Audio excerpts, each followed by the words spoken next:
So, John, let's see, what are some of the ways that you can get automatic bilge pump operation in your boat? Well, there are a couple of ways to add automatic operation. Okay. One, actually, is quite simply upgrading to a pump that has a bilge switch built into it, like this Rule-Made 1500. Okay, so how does this work? It's got a centrifugal bilge pump, and what else does it have in it? It has a float switch built into it. In fact, you can probably hear it flopping or flipping. Got it. Built inside. Okay, so that's a non-mercury bilge pump switch. Correct. The old switches used to have a little capsule of mercury as they'd go up and down, and while they work pretty well, when you dispose of them, you're disposing of a hazardous chemical, so those are basically off the market, yeah. And this uses a different technique.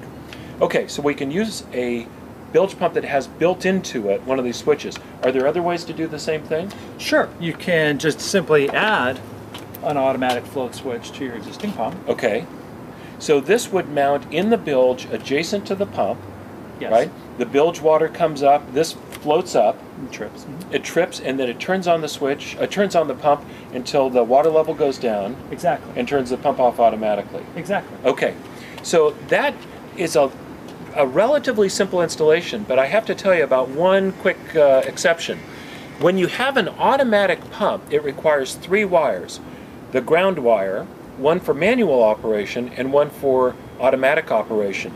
And you'll notice, for example, on this bilge mate, it's got 3 wires on it. So you may have to run an additional wire to the bilge pump to accommodate the automatic operation. Now, this would be an example of a dashboard switch or instrument panel switch that you'd use for this. Yes. So this has 3 positions. It has an off position, an automatic position, and then it has a manual position. And sometimes the manual positions are momentary contact. In other words, you have to push and hold against spring tension because they don't want you locking your pump on all the time. And in addition, it's got a place for a fuse so that the circuit is fused. And this is where your 3 wires would run up to this panel switch. Okay, and I've also heard that there's some switches that are entirely electronic.